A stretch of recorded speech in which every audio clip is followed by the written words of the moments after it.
Hey, it's a beautiful late afternoon here at Mount Mitsishi. Welcome to Hachimantai.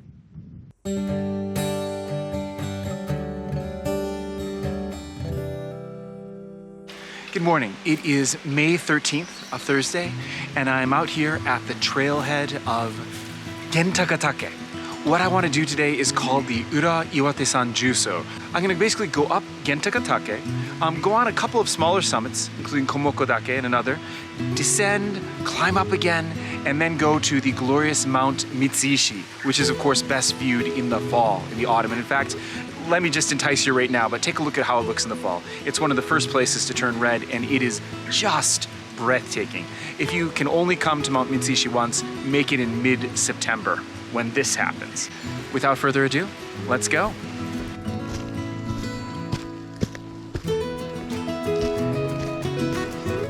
These little flowers that you see next to me are called mizubasho in Japanese, or somehow skunk cabbage in English. Of course, they don't smell bad at all. They're just beautiful, and they only grow in places that have the purest water. So marshlands that are really pristine are home to these beautiful flowers. Compared to 2 years ago, when I came here and got lost a couple times, as you can see in this video, there's a lot less snow. And of course, I have a lot more tools now, including, of course, a compass and a GPS map, all sorts of things that I didn't have with me 2 years ago when I started doing this. These flowers are called Hikuzai Ichige. A lot of hikers come in the spring just to view flowers like this. Look around me now. There's not really any footprints. Which way does the trail go? Does it go up this way? Is it straight ahead through there? Is it over through there? The only way we know is the pink ribbon. I'm grateful for the pink ribbons. Well, that and of course the compass and GPS and map that I'm carrying with me. But if you didn't have those, it would be hard to know.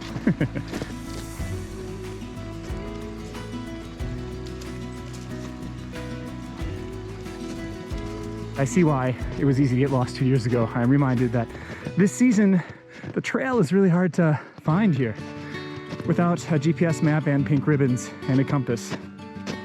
It'd be hard. Nice viewpoint where you can see Mount Iwate from here.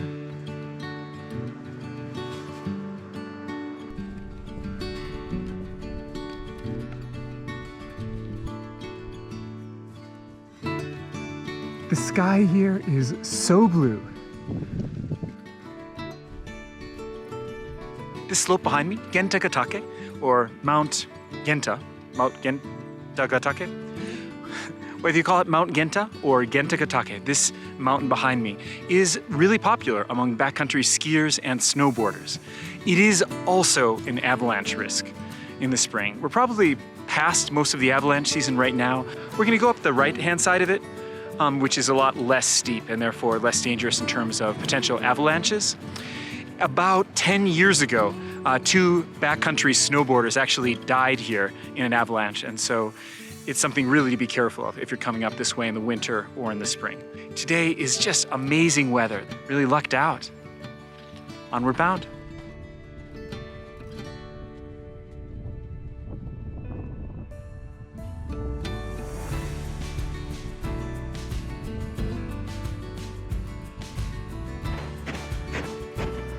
It's soft snow, so my boots sink in really well, but it's pretty steep.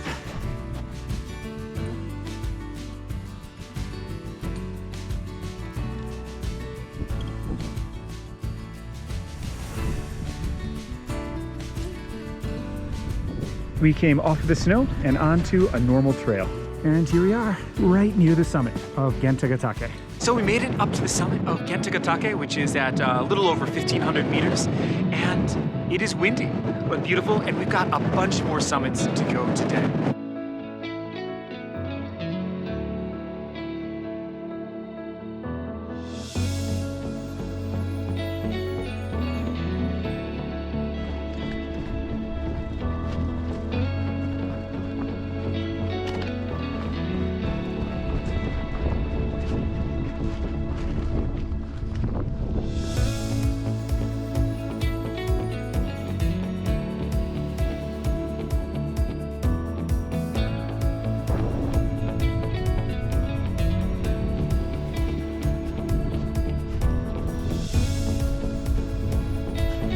What a view, huh?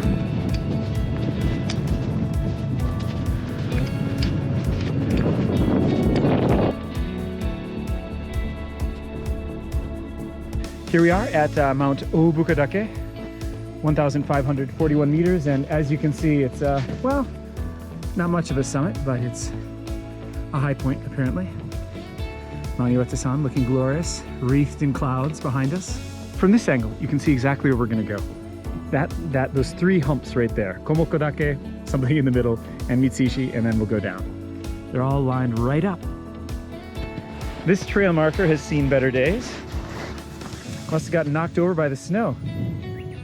You can see there's like a fault line in the snow over there, and that's like an avalanche-y sort of thing for there to be. I don't know if you can see it from this angle, but yeah, a little unnerving, but we're just going across this. We'll be off this snow in a minute. There's our trail right there.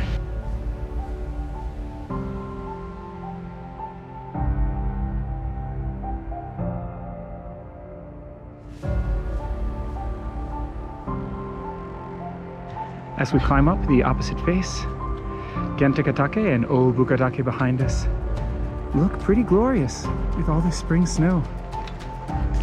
Here we reach the summit of Mount Komoko, 1,467 meters. So we're up here now on Mount Komoko, not to be confused with Mokodake or Mount Moko, which is also nearby. Everything from here is going to be easy. We're basically just going to go walk along the ridgeline, go down and up just a little bit, and then just walk back down towards Matsugawa Hot Springs. Let me tell you another quick little story of my misadventures with Japanese culture. When I bought my house that I live in now, that I use for Airbnb, which, you know, link in the description, as they say, I knew that you're supposed to give gifts when you're moving in to a new house, including buying a house.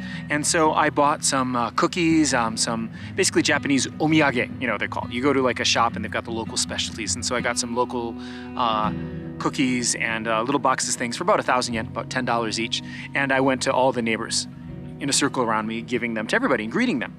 And so when the small parking lot across the street from my house was developed and a house was built there, a rather nice new house, at that time I was renovating my house with a Canadian friend of mine, Malcolm, who were fixing the front room. And so while we were putting on drywall and new ceilings and stuff, they were building the house across the street. And so as they built the house, I kept joking with him, I'm gonna get cookies, because I was excited about, well, I was jokingly excited about the gifts that they would give me.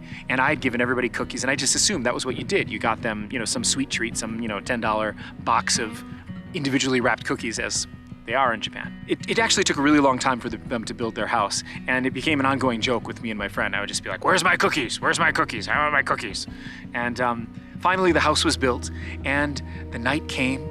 Early in the evening, they rang my doorbell. I came. It was a young family, very nice people, and they handed me a small box of saran wrap, of plastic wrap that you get at the dollar store. I guess that's what you normally get people. Something that costs like $1 at the dollar store, something you can use, like plastic wrap or Ziploc bags or something. And I had misunderstood it, and I had over-gifted everyone around me and assumed that that was the normal, but in fact the norm for what you get people when you move into the neighborhood is just like a dollar store practical item, like, yeah, the saran wrap that I got. I was crushed, I was disappointed, but I didn't hold it against them. I just learned my lesson. Okay, let's get back to the trails.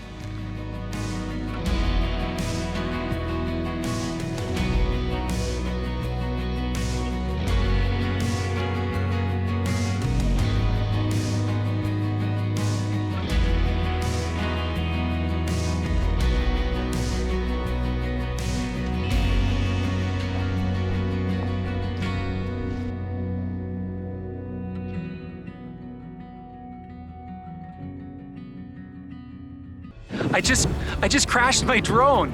I set it in the follow mode and it was going after me, and it somehow went too low and it was just in the bushes, and this is my first time ever straight up crashing the drone. It just went down in the bushes, and yeah, turned itself off, but it wasn't damaged at all, thankfully, so I really lucked out. It crashed, but it didn't fall. It just hit some bushes and auto turned off and fell through some bushes sideways. It didn't even hit the ground, actually. It was like propped up by some branches. So I had the gentlest drone crashing experience that one could hope for, and it was just a couple meters off the trail, so I was able to climb in and grab it really quickly. And so I flew it after that, no damage to it, so despite crashing my drone, it's fine. Whew. That would have been expensive if I screwed it up or broke it.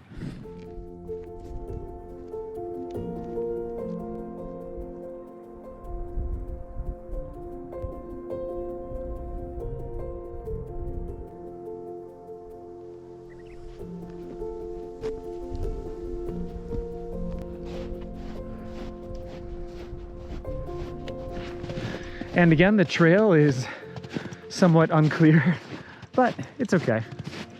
I think I've got a map.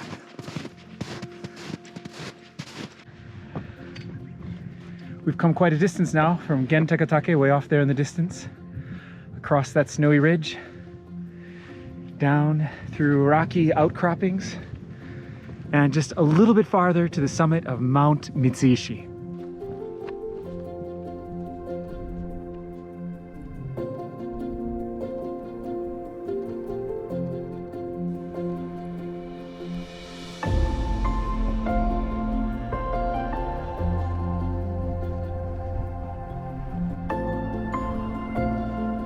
And here we are, ascending to the summit of Mount Mitsishi.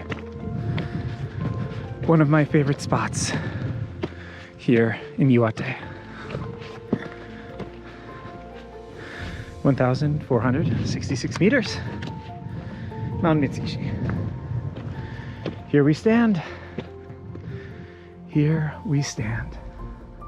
Mount Mitsishi is the first mountain summit that I ever visited in Iwate Prefecture, and not only for that reason, but also for that reason, it has a special place in my heart. This is, as always, the first place to turn red in the fall in the whole island of Honshu in Japan. The minekaide, a type of small tree, turns bright orange and red as early as mid-September, and then it's crowded. But today, we haven't seen another hiker this entire day.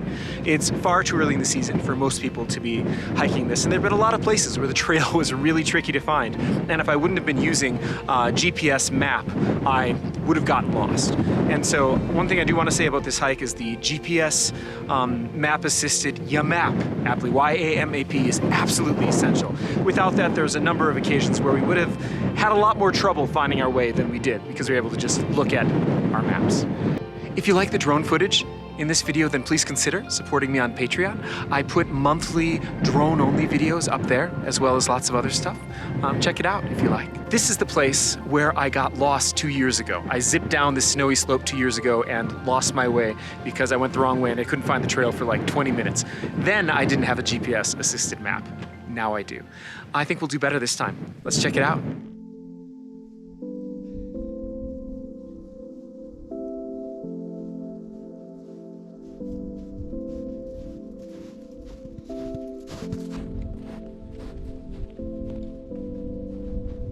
Two years ago when I came here, there was not as much snow because it was later in the year, and so this bamboo grass sort of made it difficult for me to find my way.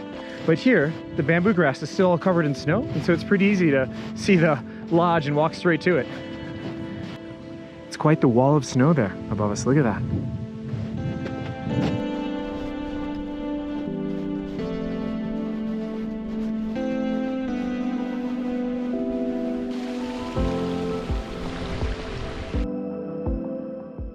Path is a river. No, I'm not making poetry. The path is, in fact, a river of melting snow.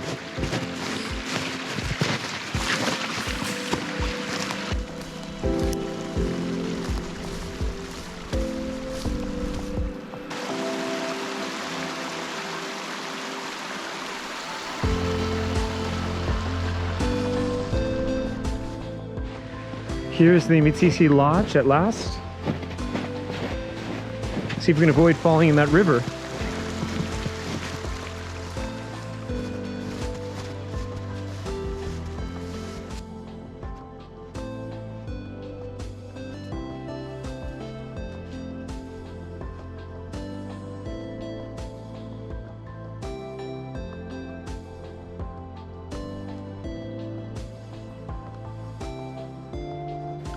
These are Butterbur Fukinoto in Japanese. They're some of the first things that come out in the spring, and down in the lower mountains, their season is done. But here, next to the lingering snow, they're still perfect. You could pick any one of these and make nice tempura, or mash it up with miso and make something that's locally called bakke miso. These ones are nice right here too.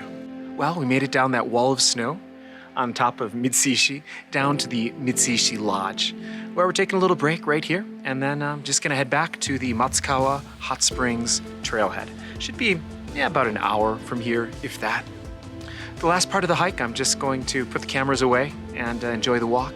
Before I say goodbye today, I just want to point out that hiking to Mount Mitsishi or this traverse that goes up Gentakatake, Obukadake, and Mitsishi is really not a good idea while there's snow left unless you're familiar with the area and have a GPS-enabled map like the Yamap application. Because there were so many times today where the trail was pretty much impossible to find. There's no footprints because nobody else is hiking right now. We didn't see a soul the whole day. And so I had to pull out the GPS map and sort of see, oh, we're just a little bit. We're like 5 meters or 10 meters off the trail one direction or the other, and then come back to it. Some places have those great pink ribbons, but in some areas they don't have them, and even where they are, they can be spaced out a little bit hard to spot. And so to summarize, let me just say, I don't recommend this hike unless you are with someone who knows the way. It has been a glorious day. Thank you so much for coming with me, and I'll see you on the trails.